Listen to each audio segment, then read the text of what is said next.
이제 우리나라도 많은 외국인 관광객들이 우리나라에 와서 여행을 많이 하는데 서울도 가고 뭐 경주도 가고 군산도 오고 제주도도 가고 이렇게 합니다. 근데 이제 외국인 관광객들이 우리나라에 와서 이 놀라는 몇 가지 포인트 지점들이 있는데 그중에 하나가 뭐냐면 그 우리나라의 지하철입니다. 뭐 아무 때나 아주 빠르게 터지는 이 와이파이도 있고 또 굉장히 쾌적하고 이 깨끗한 이 지하철을 보면서 저들이 깜짝 놀랄 때가 많습니다. 왜 지하철이 뭐 특별히 놀랄 만한 게 있냐라고 물으실지 모르지만 외국의 다른 곳의 지하철은요 굉장히 이렇게 엉망인 데가 많이 있어요. 미국 또 뭐 영국, 프랑스 이런 데는요 이 지하철이 지금 사진으로 보는 것처럼 뭐 쓰레기 천지입니다. 뭐 심각하죠. 근데 저런 곳에서 지내다가 이 대한민국 서울에 와서 이런 경험을 하면요, 뭐 깜짝 놀라는 거예요. 여러분 저렇게 쓰레기가 많이 놓여 있는 곳의 지하철, 또 낙서가 많이 되어 있는 곳의 지하철에서 범죄가 많이 일어난다라고 그래요. 예. 그래서 미국은요, 40년 전에 1984년 뉴욕의 지하철은요, 이 낙서와 쓰레기로 뒤덮여 있었다라고 합니다. 1년에 15,000건의 강력 범죄가 일어났는데, 이 지하철에 무임승차하는 사람들, 표를 사지 않고, 대가를 지불하지 않고 무임승차하는 사람들이 하루에 25만 명이었대요. 25만 명. 그냥 타는 거예요. 몰래. 또 뉴욕의 범죄 가운데 90%가 지하철에서 일어났다라고 합니다. 지하철에서. 이걸 증명하는 법칙을 깨진 유리창의 법칙이라고 합니다. 보통 사회학이나 범죄학에서 사용하는 개념인데요. 이런 사회적 무질서나 아주 좀 경범죄 같은 걸 뭐 이 정도쯤이야. 뭐 이것 갖고 무슨 일이 일어나겠어? 라고 하고 모른 척하고 그냥 넘겨두고 그냥 지나쳐 버리면 이게 나중에 더 큰 범죄로 이어질 가능성이 있다라는 거예요. 누군가 여러분의 집에 작은 돌을 던져서 유리창 하나를 깨서 저렇게 유리창이 하나 깨졌다고 칩시다.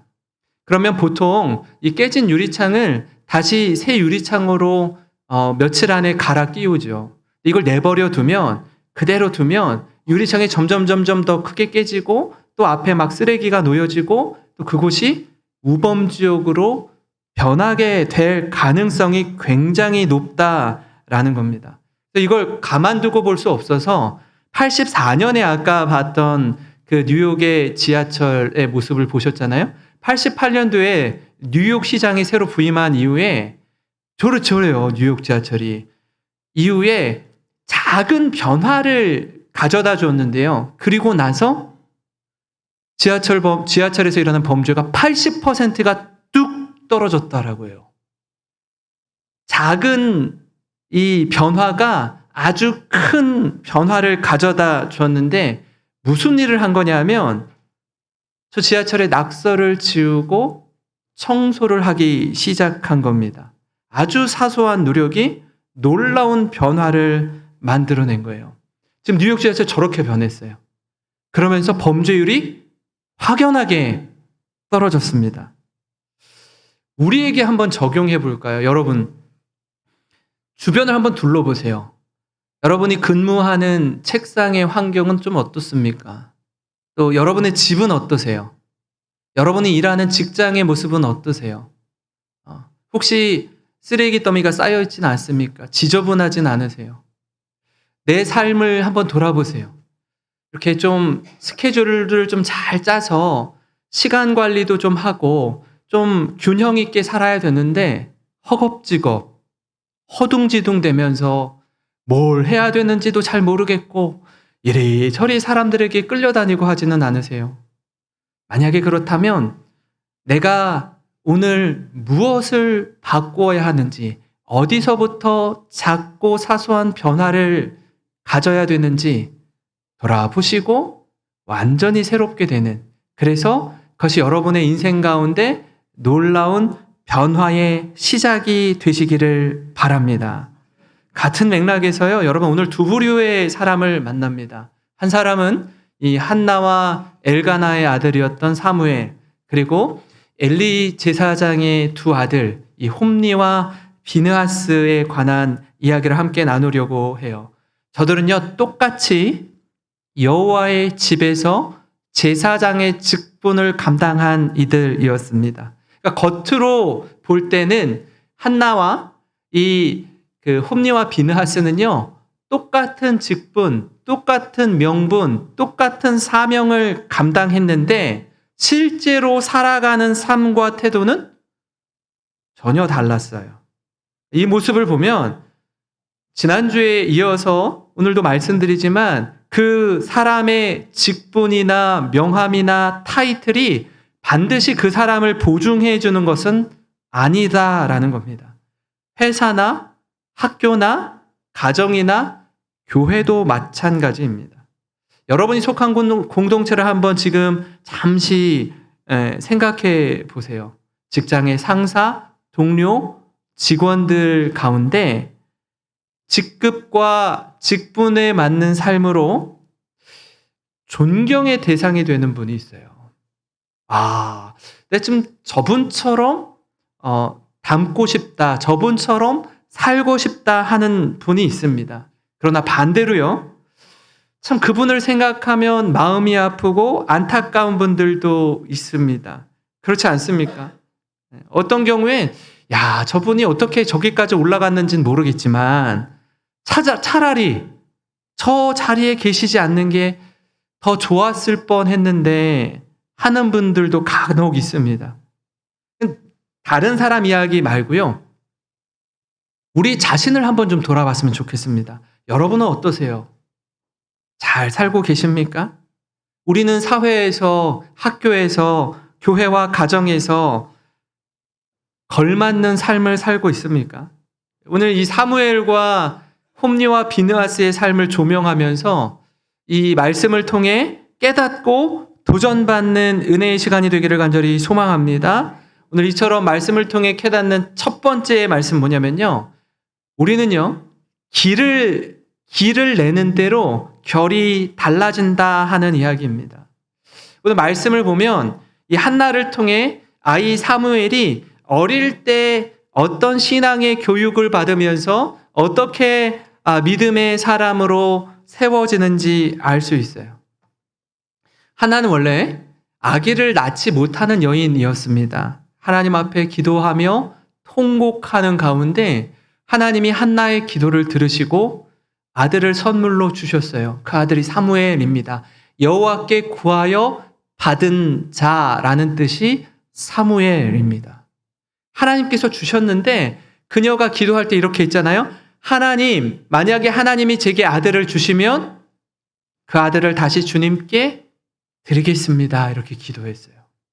젖되기까지 아들을 가슴에 품고 있다가 젖된 후에 여호와의 집에 아들을 놓고 떠납니다. 정말 하나님의 자녀로 여호와의 제사장으로 자라도록 여호와의 집에 내어놓고 저들이 내려와요.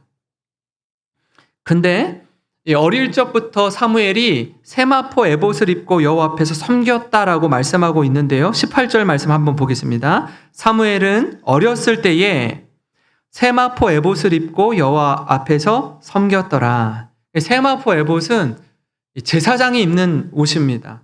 한나는 매년마다 여호와의 집에 제사를 드리러 갈 때마다 아이 사무엘을 생각하면서 그 아이의 옷을 손수 지어서 가지고 갔어요. 아들에게 옷을 입혔습니다.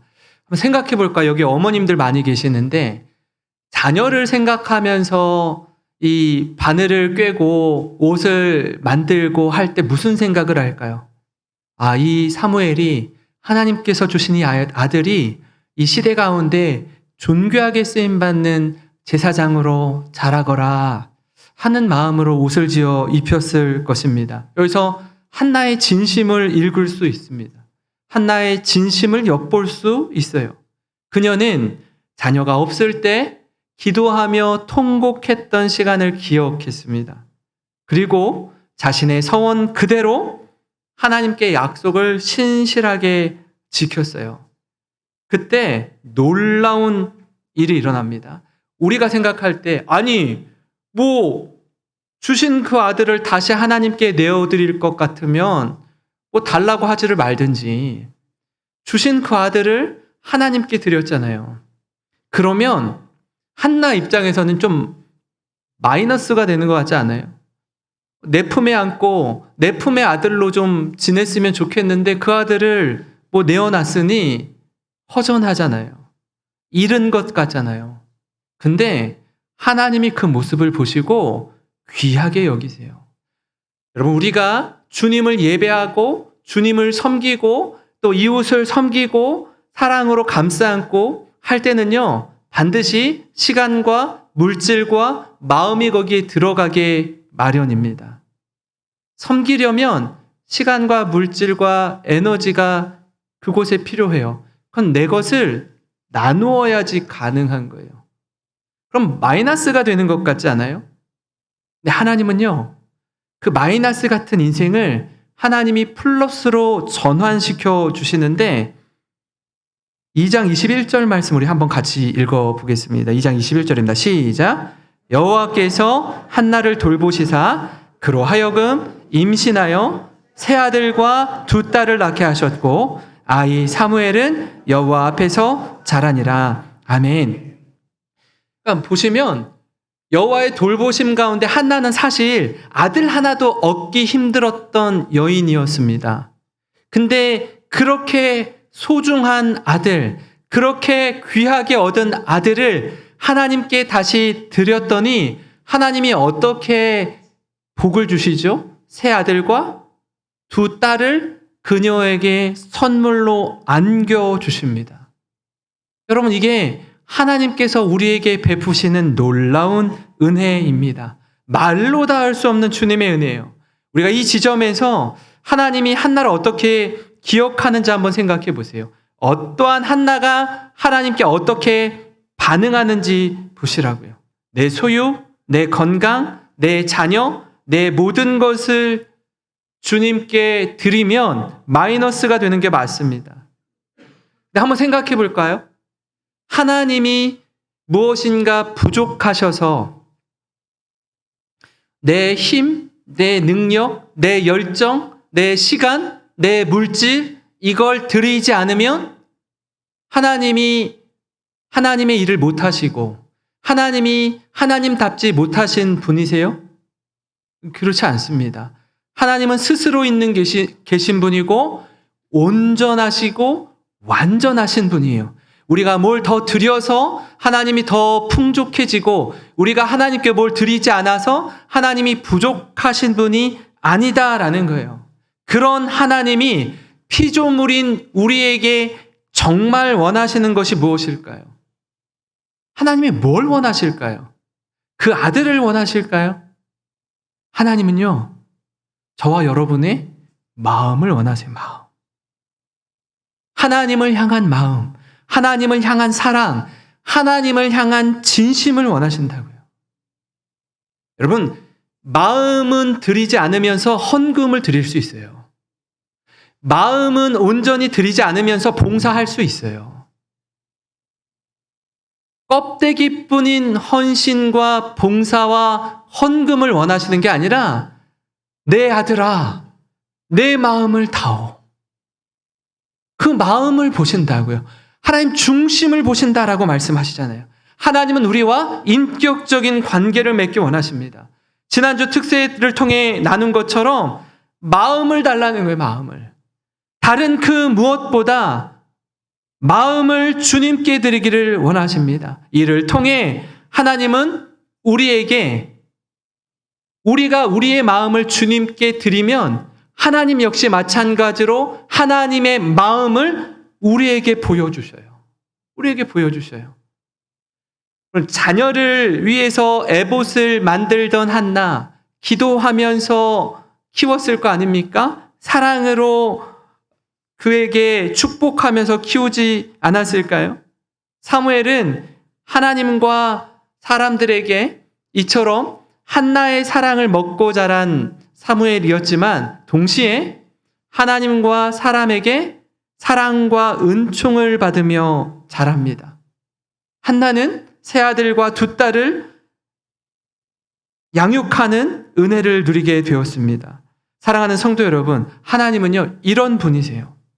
하나님 이처럼 전심으로 하나님을 사랑하는 이들에게 우리가 생각하고 기대하는 것 이상으로 넘치도록 채우시는 분임을 믿으시기 바랍니다.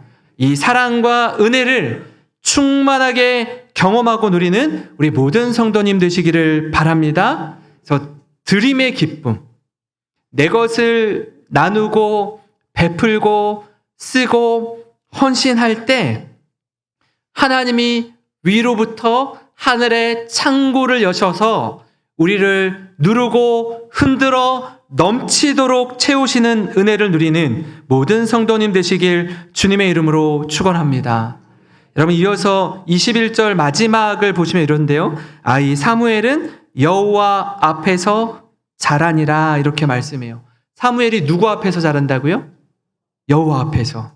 여호와 앞에서 하나님의 사람으로 성장합니다.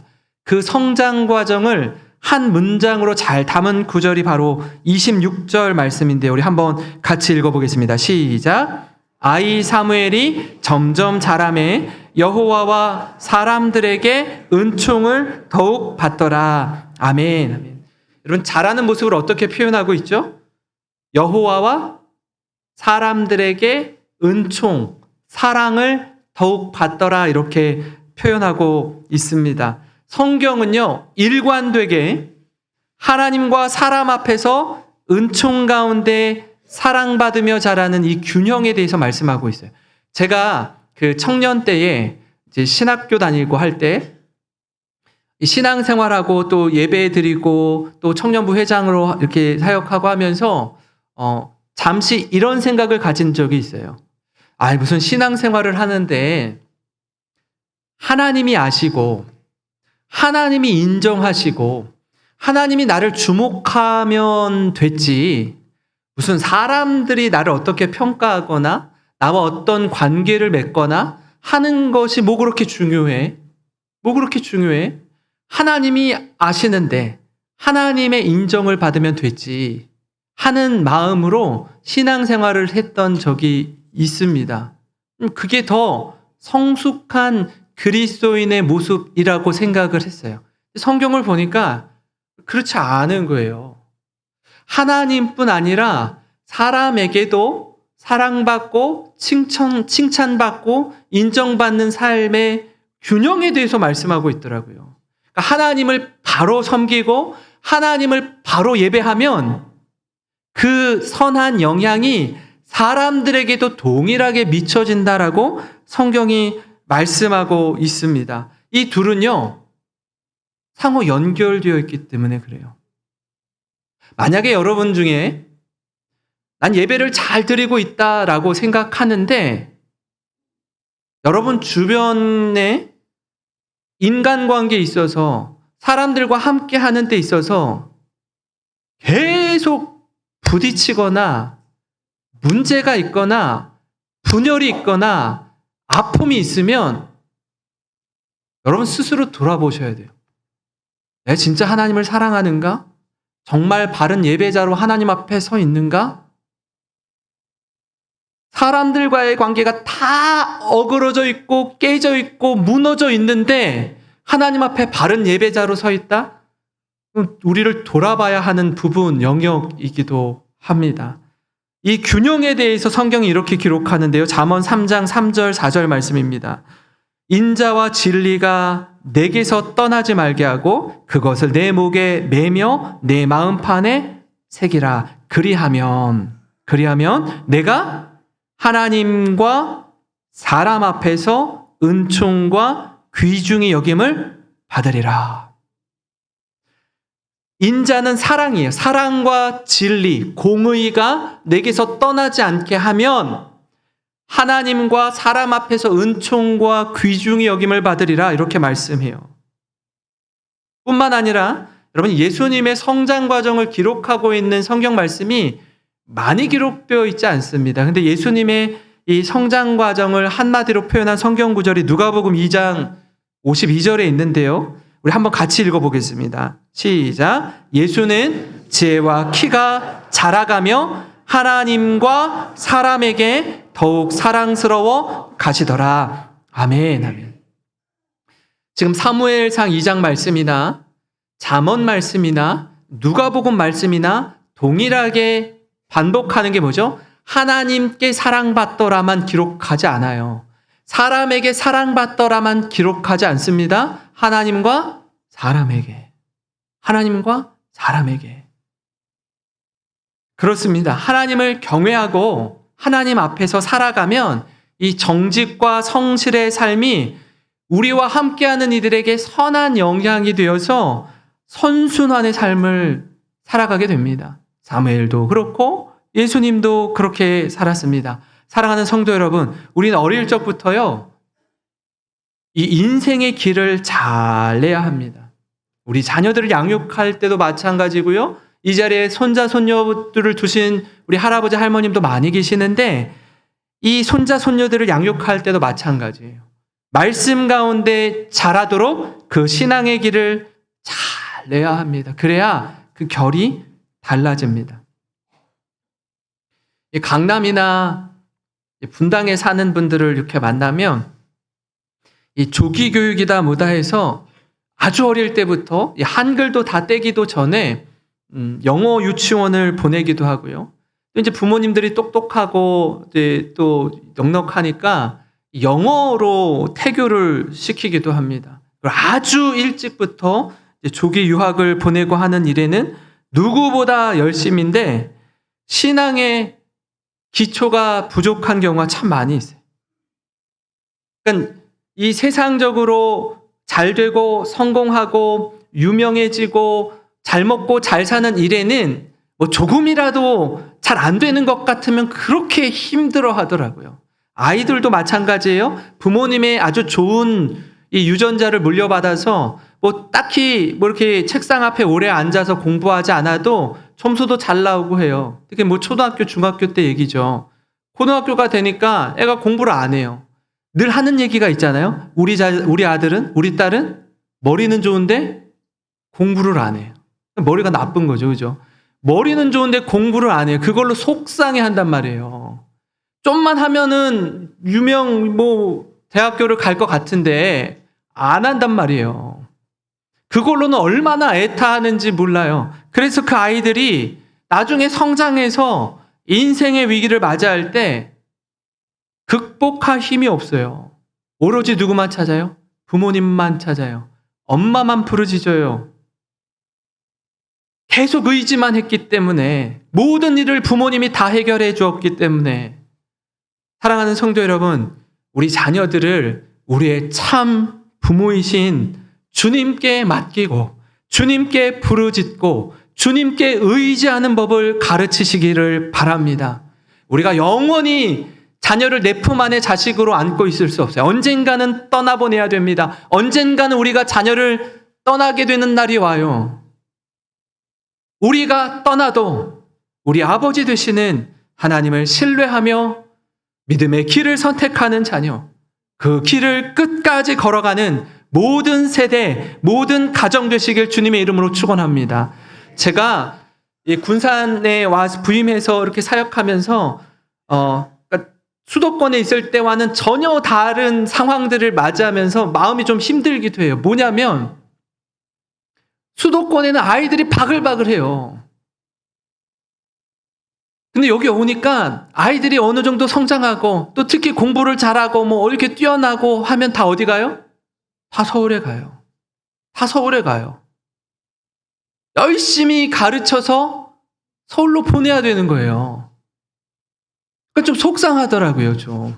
근데 정말 중요한 주일학교 교육, 신앙교육은 뭐냐면 우리 아이들이 이렇게 열심히 해서 잘 되어서 수도권으로 갈 때 바라는 한 가지 제 기도의 제목이 있어요. 제가 우리 주일학교 아이들에게 이렇게 꿈을 심어주고 싶은 것 중에 하나는 뭐냐면 저들이 부모님 곁을 떠나서 홀로 서기를 하고 그곳에서 자취하고 그곳에서 신앙생활을 할 때에 흔들리지 않는, 넘어지지 않는, 딱 부모님 곁을 떠났더니 세상에 빠지고 믿음 다 까먹었고 자기들이 하고 싶은 대로 살고 이리저리 흥청망청 넘어지고 자빠지고 하는 아이가 아니라 영생교회에서 주일학교 교육을 잘 받았더니 어떤 세상의 유혹에도 믿음 흔들리지 않는 아이로, 그곳에서 건강한 교회에서 믿음 생활 잘하는 아이로 세우는 거, 그 우리 교회 주일학교 교육이 그렇게 돼야 되지 않겠습니까? 그런 가정으로 세워지기를 간절히 소망합니다. 여러분, 그런가 하면요, 말씀을 통해 깨닫는 다른 한 가지는 뭐냐면, 주위에서 우리가 곁길로 갈 때, 잘못된 길에 들어섰을 때 참 감사하게도 그걸 얘기해 주는 사람들이 있어요. 얘기해 주는 사람들이 계속해서 들려줄 때 그걸 잘 들어야 되는데, 그걸 듣지 않으면 안타까운 결과에 이르게 된다라는 것입니다. 오늘 말씀을 보면 이 비교와 대조 가운데 영적 흐름, 영적인 분위기가 어떻게 달라지는지 성경이 기록하고 있습니다. 엘리 제사장은 나이가 많이 들었어요. 이제 그 엘리 제사장의 이 리더십을 홈리와 비느하스에게 계승합니다. 이 아들들이 제사장이 되었습니다. 근데 아버지로서 이렇게 보니까 들리는 소식이 썩 좋지 않습니다. 위험천만한 이야기가 들려옵니다. 아니, 내가 지금 들은 이 소식이 정말 맞는 걸까 할 정도로 당혹스러운 이야기가 들려오는 거예요. 2장 22절 23절입니다. 엘리가 매우 늙었더니 그의 아들들이 온 이스라엘에게 행한 모든 일과 회막문에서 수종드는 여인들과 동침하였음을 듣고 그들에게 이르되 너희가 어찌하여 이런 일을 하느냐? 내가 너희의 악행을 이 모든 백성에게서 듣노라. 제사장으로서 해서는 안 되는 일. 아니, 제사장이 아니라 하나님을 믿는 백성이라면 그 어느 누구라도 해서는 안 되는 일을, 도저히 일어날 수 없는 일이 일어난 거예요. 악한 일을 행한 것입니다. 부모로서, 제사장으로서 자녀에 대해서 이런 이야기를 듣는다면 엘리 제사장의 마음이 얼마나 괴롭고 힘들겠습니까? 정말 상상만 해도 가슴 아픈 일 아닙니까? 통곡하며 기도할 일입니다. 땅을 치며 회개할 일이에요. 이 아버지 귀에는 가슴 아픈 소식이 들려오는데 정작 홈리와 비느하스 자녀들 귀에는 전혀 들리지 않아요. 아니, 저들은요, 이런 이야기가 들려와도 들을 마음이 없어요. 그래서 뭐요? 어쩌라고요? 그 있잖아요, 우리 MG가 쓰는 말. 저요? 왜요? 그런 식인 거예요. 뭐가 문제인데요? 이런 식의 반응이에요. 사랑하는 성도 여러분, 안타까운 소식이 들릴 때에, 또 혹 우리의 죄가 드러날 때에 돌이켜 회개하는 것이 복인 줄 믿으시기 바랍니다. 마치 이런 것과 같아요. 우리 약한 부분, 또 우리 아픈 부분이 의사 선생님의 진료를 통해 드러나는 것과 같습니다. 여러분, 살다 보면요, 많은 경우 대부분은 우리 몸에 어디가 아플 때 병원에 내원합니다. 그죠? 네, 여기 손목이 시큰시큰거리고 기침이 나고 열이 나고 어디가 다치고 부러지고 하면은요, 병원에 가요. 의사 선생님이 진료를 받습니다. 근데 꼭 아플 때만 가지 않아요. 우리나라 이 건강보험제도가 잘 되어 있어서 보통 이제 어느 정도 나이 이상이 되면 2년에 한 번씩 홀수 짝수로 해서 이 건강 검진을 받으라고 보험공단에서 이렇게 날아옵니다. 그럴 때는 어떻게 하죠? 내가 굳이 아프지 않아도 어떤 그 연도에는 약속을 해서 진료를 받으러 가요. 이런저런 아주 간단한 것 같지만 기본적인 검사를 받습니다. 아픈 것과 상관없이 가요. 저희 어머니도 그랬어요. 이런 경험은 아닌데 누군가 아는 친한 분이 유방암 검진을 받으러 가는 거예요. 근데 저희 어머니가 그래? 그럼 내가 따라가 줄게 해서 따라갔단 말이에요.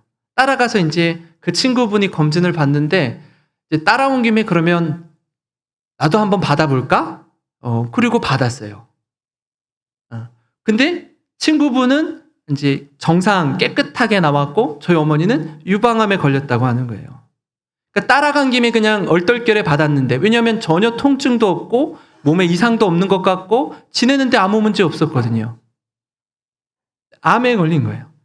우리가 때로는 그럴 때가 있어요. 건강검진 받으러 갔어요. 별로 아프지 않아요. 근데 검사를 받다 보니까 의사 선생님이 뭐라고 하죠? 이 검사 데이터를 보니 성도님이 이게 아니고 뭐라고 해야죠? 환자분이라고 하여튼 여기 우리 고객님 환자님 뭔가 검사를 했는데 정밀 검사 소견이 보입니다. 이 부분에 대해서 더 CT나 MRI나 PET-CT나 이런 거를 좀 찍어서 더 확인해 보면 좋을 것 같아요. 이렇게 권면할 때가 있어요. 나는 아무렇지 않다고 생각하는데 의사가 볼 때는 이상이 있는 거예요. 그래서 어떻게 하죠? 다시 검사를 받죠. 정밀 검사를 받아보니 큰 질병에 걸렸다라고 확인받는다고요. 한번 생각해 보세요. 나는 아무 문제 없다라고 생각했어요. 근데 이 건강검진을 통해서 나에게 큰 병이 있다라는 걸 알게 되었어요. 내가 자각하지 못하지만. 그게 복이라고요. 만약에 그러지 못하고 그냥 지냈으면, 그냥 지내다가 나중에 진짜 아파서 병원에 가서 검사 받으면요, 큰일 나는 거예요. 그때는 문제가 더 심각해지는 거라고요. 당장은요, 그런 얘기를 갑작스럽게 들으면 놀라죠.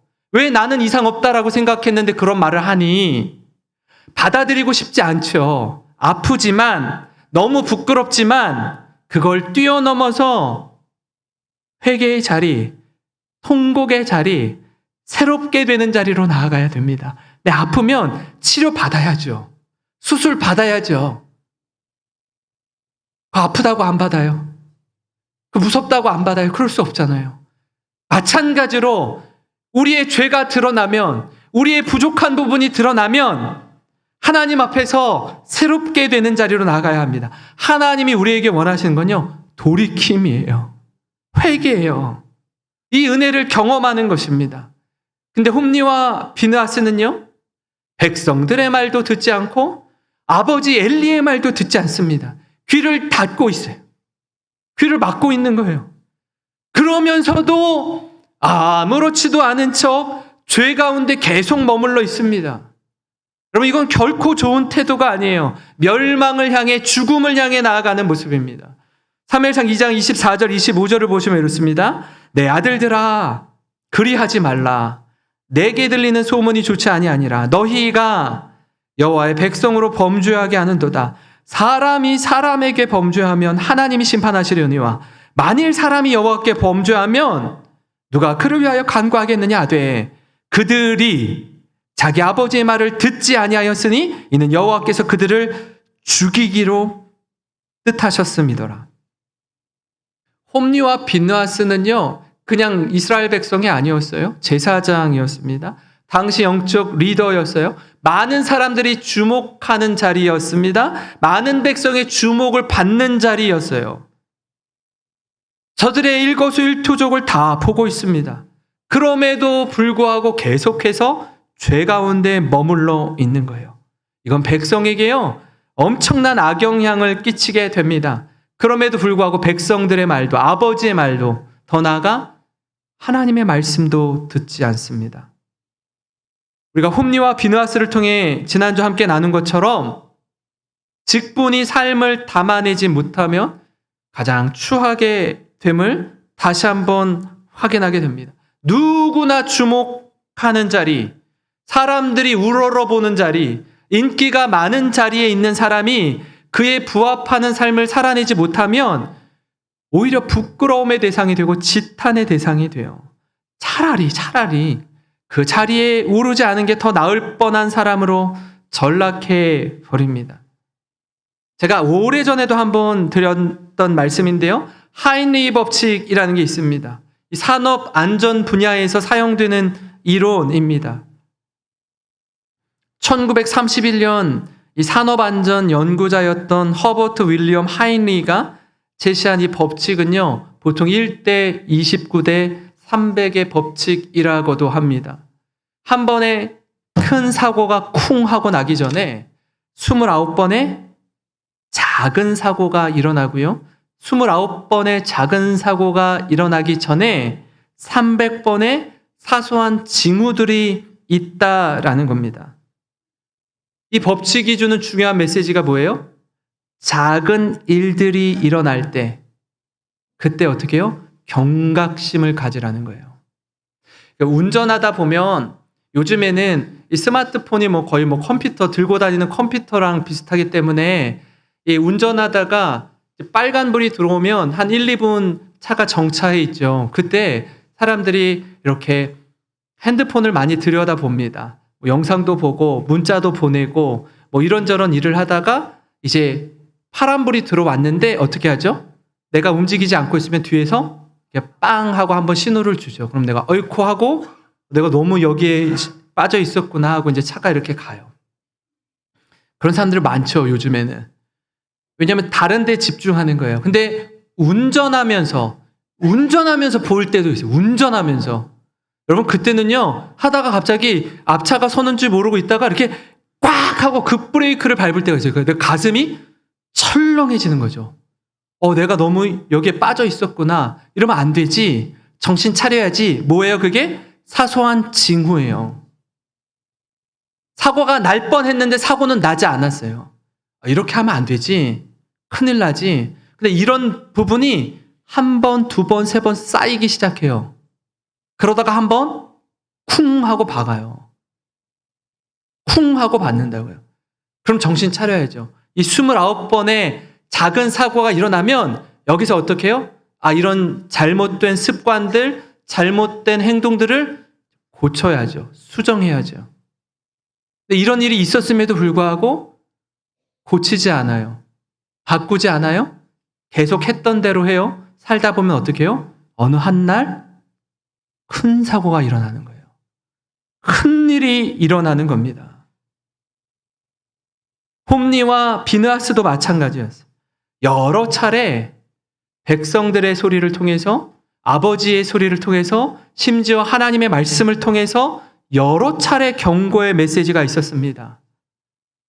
심각성을 알려주는 거예요. 아들들에게 돌이킬 기회, 회개할 기회가 여러 차례 있었다고요. 그럼에도 불구하고 어떻게 해요? 듣지 않아요. 그럼에도 불구하고 경고를 무시하는 겁니다. 사랑하는 성도 여러분, 하나님이 우리에게 말씀하실 때에 하나님의 사람을 통해 여러분 주변에 있는 여러분을 정말 사랑하는 가족이나 친척이나 친구나 교회 성도님이나 누구를 통해서라도 여러분에게 어떤 말을 할 때, 속 깊은 조언을 할 때, 또 따끔한 충고를 할 때, 이런저런 이야기를 할 때에 어떻게 해요? 받고 수용하고 내 것으로 삼을 수 있는 용기를 가지시기 바랍니다.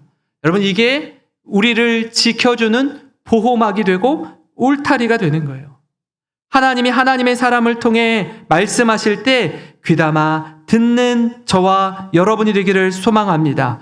하나님의 어떤 상황을 통해서 우리를 이끄실 때에 하나님의 뜻을 분별하여 순종하는 저와 여러분이 되기를 소망합니다.